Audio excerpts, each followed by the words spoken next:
तो power star Pawan Singh के finally बोल बम के सॉन्ग टी सीरीज हमार भोजपुरी पर रिलीज हो गई बा।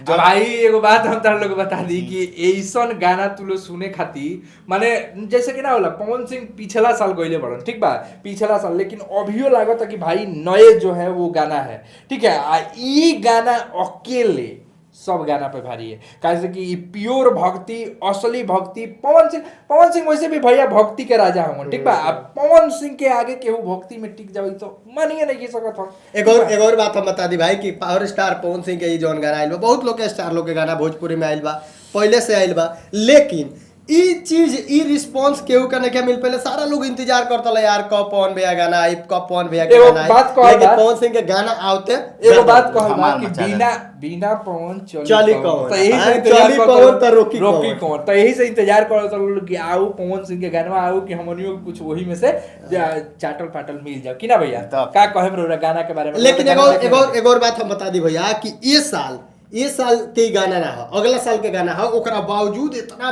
बेहतर तरीका से गाना बनावल गइल बा, इतना अच्छा से बनावल गइल बा भाई। गाना आइल बार वो सब जाके देखी, गाना में बहुत अच्छा अगर पवन सिंह के एक घड़ी के गाना आई तो जबरदस्त मचाई। गाना देखनी है, गाना के बारे में थोड़ा सा रिव्यू दे रहा। गाना देखनी हम बहुत बढ़िया गाना बा, लिरिक्स में रोशन विश्वास के बा, म्यूजिक डायरेक्टर प्रियांशु सिंह। यार प्रियांशु सिंह के तो बातें हटा दी। प्रियांशु सिंह भाई लीजेंड आदमी है।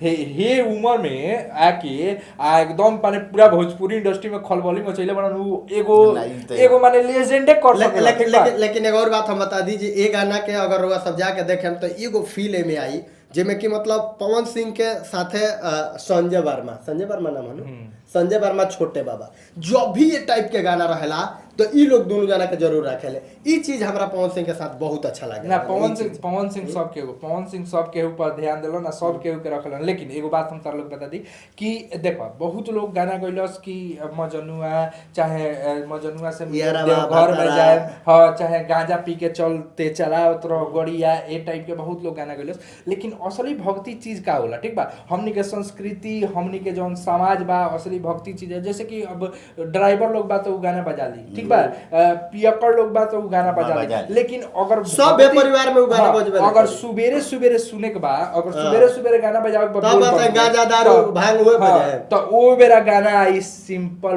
पवन सिंह के। आ इहे वजह है कि पवन सिंह के हर एक गाना भक्ति लेवल बा के अमर हो जाला ठीक बा। बताई इनका गाना रहे चला हो कंवरिया शिव के नगरिया, आज तक ले हमने के यूज कर ले नहीं सन वो दिन में, आज तक ले हमने के ये करते आवत सन। तो भाई ये सब ध्यान देना पड़ेगा ठीक है, उसके बाद ही आप लोग उस लेवल पे रहुआ सबसे विनती बा जे लोग जाई फटाफट टी सीरीज हमार भोजपुरी पे गाना देखी, बहुत ही बेहतर के गाना बा। शिल्पी राज, पवन सिंह, प्रियांशु सिंह के म्यूजिक बा और उनकर रोशन सिंह विश्वास के लिरिक्स बा। बाकी वीडियो सुन के लागल कमेंट बॉक्स में बताओ। आप वीडियो ज्यादा से ज्यादा शेयर करी, चैनल पर नया बनते सब्सक्राइब करी। हमनी के तीनों भाई मिलत रहे। नमस्कार।